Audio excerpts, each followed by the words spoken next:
వంశీ గారు మనం చూసాం మొన్న ఈ మధ్య అసెంబ్లీ సమావేశాలు జరిగిన టైంలో కూడా పవన్ కళ్యాణ్ గారు అసెంబ్లీలోనే క్లియర్గా చెప్పడం జరిగింది. మరో 10 సంవత్సరాలు చంద్రబాబు గారే సీఎంగా రావాలి, ఆయన ఉంటేనే స్టేట్ అభివృద్ధి చెందుతుంది అని కూడా ఆయన చెప్పిన సందర్భం. అంటే ఆయనే కోరుకుంటున్నారు, నాకు ఎక్కడ పదవుల మీద ఆశ లేదు అని చెప్పారు. ఒకటి సీట్లు ఇచ్చే దగ్గర నుంచి ఇప్పటి వరకు కూడా పవన్ కళ్యాణ్ గారు పూర్తిగా సపోర్ట్ ఇస్తున్నారు. అలాగే చంద్రబాబు గారు కూడా ఆయనకి ఎంత రెస్పెక్ట్ ఇవ్వాలో అంత రెస్పెక్ట్ ఇస్తున్నారు.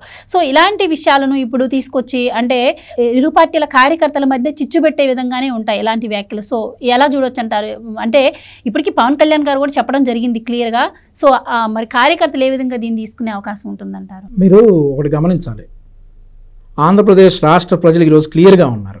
సాక్షి ప్రింట్ మీడియాలో డేట్ తప్ప ఏది నిజం ఉండదు, సాక్షి ఎలక్ట్రానిక్ మీడియాలో డేట్ అండ్ టైం తప్ప ఏది కూడా నిజం ఉండదు. జగన్మోహన్ రెడ్డి ముఖ్యంగా నమ్ముకుంది సాక్షి పత్రికని, సాక్షి ప్రింట్ మీడియాని, సోషల్ మీడియాని. సోషల్ మీడియాని ఆల్రెడీ కూటమి ప్రభుత్వం క్లియర్ చేసేసింది. ఎవడైతే అసత్య ప్రచారాలు చేస్తూ ఉన్నాడో, ఎవడైతే అసభ్యకరమైనటువంటి ప్రచారాలు, అసభ్యకరమైనటువంటి ఫోటో మార్ఫింగ్లు చేస్తూ ఉన్నాడో వాళ్ళందరినీ శ్రీకృష్ణ జన్మస్థానానికి పంపించేశారు already. So almost social media క్లియర్గా ఉంది. సో ఇప్పుడు ఇతనికి ఉన్నటువంటి ఏకైక స్కోప్ ఈ Sakshi paper and also Sakshi electronic media, వీటి ద్వారానే ప్రచారం చేయాలి. అవి తప్ప అతనికి అతని అధికారంలో ఉన్నప్పుడు తొత్తులుగా ఉన్నటువంటి కొన్ని ఛానల్స్ ఉన్నాయి, వాళ్ళెవ్వరు కూడా ఇవి తీసుకోవట్లా. మా క్రెడిబిలిటీ పోతుంది.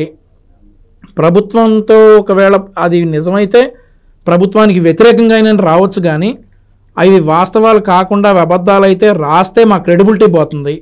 మేము రాయమని హ్యాండ్ ఇచ్చేసిన తర్వాత కేవలం సాక్షి పేపర్కి, సాక్షి ఎలక్ట్రానిక్ మీడియాకే డిపెండ్ అయినటువంటి ఈ వార్తలు ఏది ఈరోజు పవన్ కళ్యాణ్ గారికి, చంద్రబాబు నాయుడు గారికి పొసగడం లేదు, అందుకే ఇతను ఈ మంత్రివర్గ సమావేశానికి రాలేదు అనేటటువంటి వార్త సాక్షిలో తప్ప ఎక్కడా రాలా. అండ్ ఆల్సో వీళ్ళ సోషల్ మీడియా కార్యకర్తలు కూడా భయపడతా ఉన్నారు ఆ వార్త రాయటానికి, భయపడతా ఉన్నారు.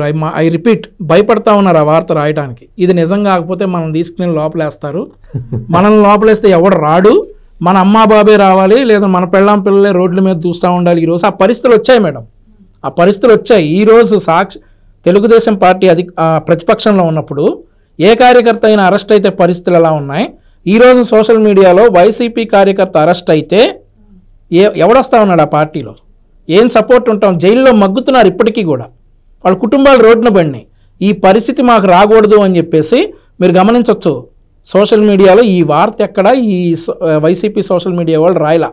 కేవలం సాక్షి పేపర్ని, సాక్షి న్యూస్ క్లిప్పింగ్స్ని కొంతమంది జీతం తీసుకునేటటువంటి సోషల్ మీడియా కార్యకర్తలు మాత్రమే ఈ వార్త రాస్తూ ఉన్నారు. ఎందుకంటే ప్రజలు క్లియర్గా ఉన్నారు, సాక్షి పేపర్లో వచ్చిన వార్త నమ్మట్ల.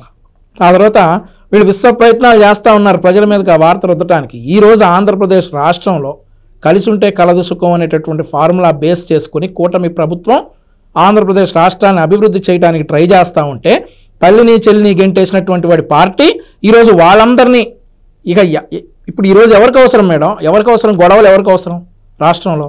కేవలం వీళ్ళకే కదా. గొడవలు పడితే ఎవరికి ఉపయోగం? ఈ జగన్మోహన్ రెడ్డికే కదా.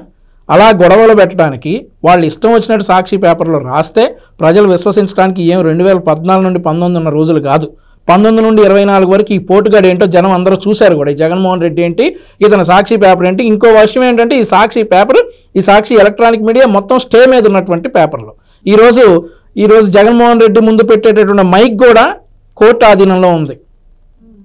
మీకు ఈ విషయం తెలిసేమో కానీ తెలియదేమో, నాకు ఇక్కడ ఐడియా లేదు.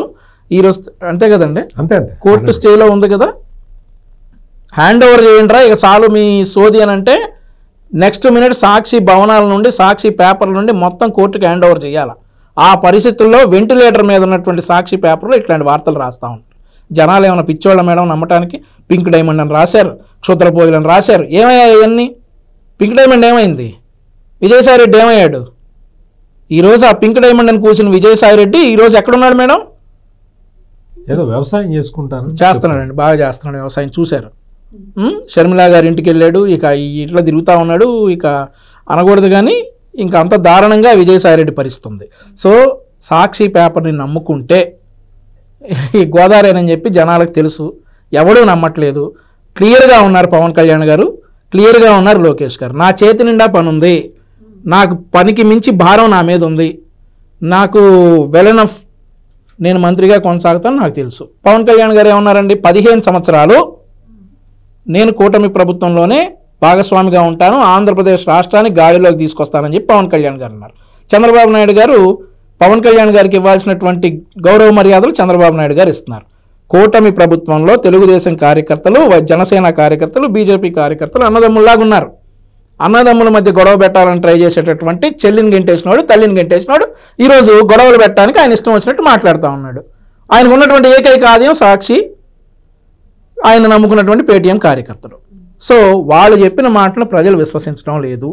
పవన్ కళ్యాణ్ గారికి ఆరోగ్యం బాగాలేదనేసి ఆయన రెస్ట్ తీసుకున్నారు. రెస్ట్ అయిపోయింది, ఇప్పుడు కేరళ వెళ్ళారు. యాదృచ్ఛికం.